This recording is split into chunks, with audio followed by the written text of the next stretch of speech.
What's going on YouTube? This is my second video now. I gotta tell you guys something. Yesterday I went to bed, right, and I posted a video on TikTok. I was like, I want to create a video that really does well. I get pushed out there into the world, into this beautiful universe, and conveys a message that I really want to convey to as many people as I possibly can. So I made a video and I went to sleep. Now, as I talk to you, the 3rd of December, the video is at over 1 million views on TikTok. And some of these messages I'm getting on Instagram just blows me out of the bloody water. But what the video is about my dad's story in like 40 seconds. And what I'm going to do is I'm going to talk about my dad's story to you guys on YouTube in under 10 minutes and hopefully try to convey the same message that I conveyed in a 40-second video on TikTok. When I was 4 years old, my mum walked out and it was just me and my dad. And he did a fine, good job at raising me himself. And my dad met a lovely woman, my stepmom, and they got married over in South Africa, because that's where she's from. And I was the best man at my dad's wedding. I was like, I don't know, 7, 8, 9 years old, and I was the best man at his wedding. Like, that doesn't happen much, right? And the best looking one as well. Trust me. And then growing up, we were best friends. We was inseparable. Sure, we butted heads. So does many sons and dads. They butt heads a lot, right? They're just like this, okay? Because we were so different but we loved each other at the same time, and we just kept on butting heads. I then went off to uni, but then I dropped out, went traveling in Australia, which broke his heart. But I came back early and surprised him on Christmas Day, which is really nice. The main juice of the story here is that in about 2015, he started to drink, right? You got social drinking, then you got drinking. But he was an invisible alcoholic, which is what I like to call it, because none of my family knew. Because it started in 2015, and as the months and the years went on, it just gradually got worse. The drinking became more and more. His negativity became more and more apparent. I remember one day I sent him a message, and I was like, Dad, why are you drinking so much? And his reply, and I remember this, his reply was to fight the demons in my head. At the time, I was like, I don't really get why he's saying that. I understand now though. But his drinking really changed who he was as a human being. It got to a point where, and if you've watched my first video, you'll know what the story is. On June the 1st, 2017, I wasn't living at home, and I actually moved out when I was 18. But my little brother sent me 2 pictures. One was an ambulance van. One was him lying on the bed with 2 paramedics standing next to him. And I called up my brother. I'm like, Travis, what's going on? Like, why are you sending me those pictures? My mum takes the phone off him. She's like, Perry, nothing to worry about. His blood sugar levels are way off the chart. The paramedics need to take him down to the hospital to even him back out. So they put him in the ambulance van, drove him down to the hospital. A couple hours later, my mum gives me a call and goes, he's dead. Like, he didn't make it. He had a heart attack in the back of the ambulance van and didn't actually make it to the hospital. And the crazy thing is that after I was grieving for 6 or 7 months and I came out and I came through the other side, I went and spoke to my auntie, my cousin and my auntie, which is my dad's sister and his niece. And I was talking about my sexual abuse, because this wasn't too long after when I first shared my story on sexual abuse, and I was talking to them about it. And this is the power of when you break the silence, because when you break the silence, it uncovers other people's stories, because you've given them permission for them to share their story to you. So my cousin was talking about how she was abused by the same man. My auntie was talking about how she was abused by the same man. And whose name came up next? My dad. She said that my dad was abused by him as well, by my granddad, by my nan's husband, which was his stepdad. But no one knew. None of us knew.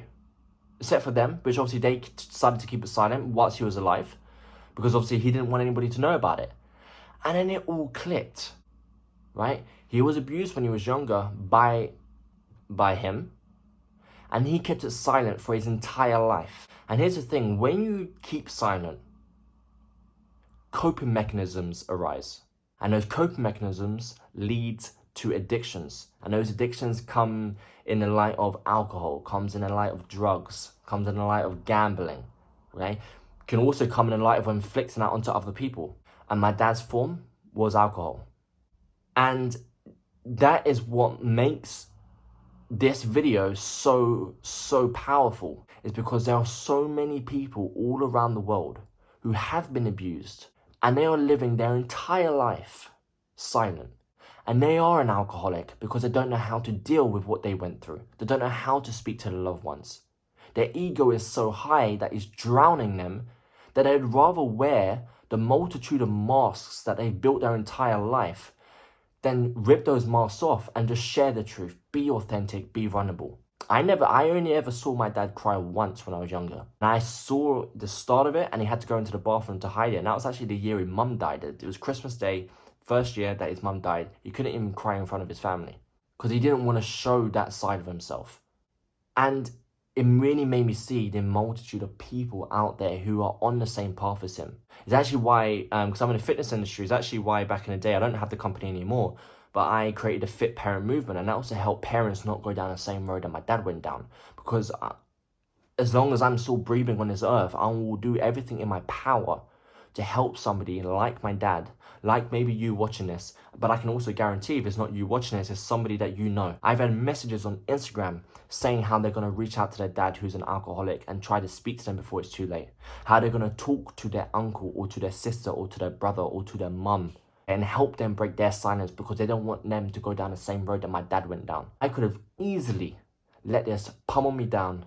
I can get to the age of 60, get to the age of 70 if I'm lucky, and be this negative, down and out old man who hates life and hates everybody in it, who can't give love to his family because he doesn't know how to love himself. Why? Because he never dealt with the problems and the situations that he went through earlier on in his life.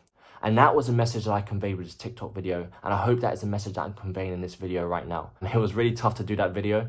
I cried so much creating it, and every time I watch the video right now, it's still fresh, I cry. It's such a message that's so deep in my heart that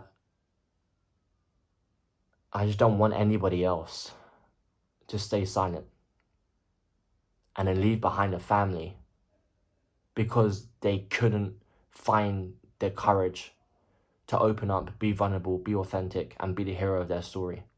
So guys, I'm going to wrap up this video now, but there's only one thing that I want you to do. And it's either going to be you or it's going to be somebody that you know who is silent, who may already be on the path of addiction as a coping mechanism, or they're going to be heading down that path very soon. And I want you to help me spread the message of Break the Silence.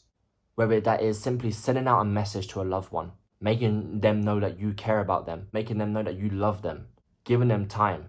Or if it's yourself, knowing that there are people out there, millions of people who will believe you, who will understand what you went through, and who will be there for you to give you the light in a world full of dark, to not make you feel alone in a room full of people. And if you are struggling to find that person, I'll start. I'll be that first person that you need. Reach out to me. I don't care how you reach out to me. Just reach out to me if you need to. Do it. And I will get back to you at some point. # Break the Silence.